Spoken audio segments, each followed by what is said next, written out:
Just like to talk about the unit test we are doing and the integration test. So let's start by doing running a unit test on Office module. Simply run this. This will run 3 files. Let's just wait for it to run. But before it's running, as it's running, we can see that as a unit test, how we are marking things. So we're testing the Office module. So here that we are marking other components such as calendar service, weather service.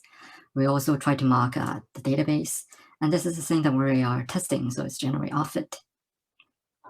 So we have some sample data here. When we are marking, we are using just.spyon to change the value of something that we're trying to mark, for example, the database for offit, or this component such as get calendar, which is another component that we're using. And so when we call generate offit, which is the thing that we're trying to test, it will go through marking on these. And then once it returns, we can check the result. So we ran 3 files for testing offit component. One is the offit controller, offit service, and offit test. So we can look at the coverage for these unit tests. So overall, we have a 57%, but if we look at controller, for offit controller, it's 95. And we look at service. So for offit service, 74. And that's it. For the other parts, since we are also running some unit tests that didn't do marking on other parts, so some of these might hit things like offit tests.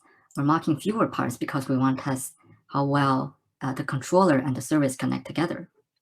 Since they are part of the same component but separated for 2 different files, we want to test how well they come together as well. So we have tests like these that doesn't have that much marking.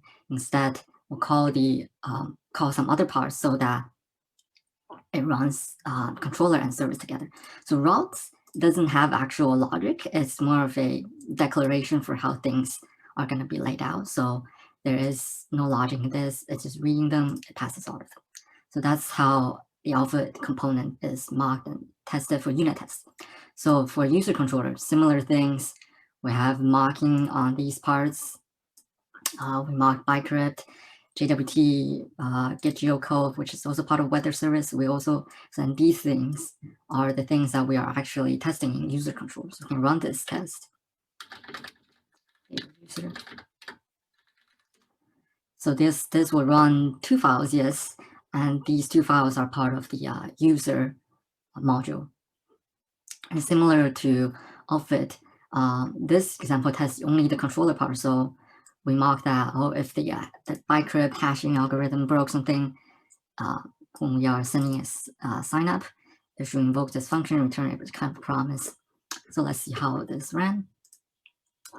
So for controller part, for user controller, we have 100% coverage. That's it. I think user controller is the only actual logic file. So yes, and that's for unit test for user controller, user module. We can also run an entire integration test on our entire project, which is the closet test.js.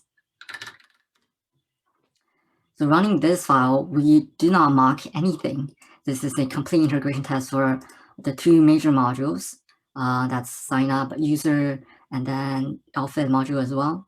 So running this is running almost everything in the in our project. Since all of these modules connect together, we have some other modules that are needed for closet things such as outfit to complete as well. So this will take a while to run. And while it's running, you can look at how it's doing. We just have a timeout here. Sometimes third-party API might take a while to run. And here we set up the server to run. Nothing is marked, as you see here. And right here, we can call the API directly and send our the thing we want to send for here, sample test user, and come back to be 201, which is success. And then we run the same test for the same kind of test that sign up for invalid result and come out as something invalid and give us a 2. So overall, running this entire integration test gives us about 80% coverage. You can see that controller parts involves mainly closed controller, outfit controller, and user controller, and these 2 which is the two major components we mentioned previously. And the service part also involves Office service. There is a part in Office module which has some random factors. So we have our own random wrapper for calling math.random, and so sometimes our unit test run, it may not line up. It may not go through a certain part of the code because the fact that we have this random code.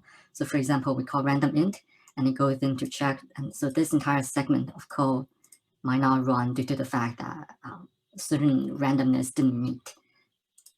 As you can see, there's like 6 different parts calling this randomness. So this might be a result that we're missing some coverage. And to be honest, overall, the entire Office module is quite a long piece of file. There are certain parts that are difficult to hit, but overall, our integration test tests out the key components, and some of our previous unit tests also did that as well.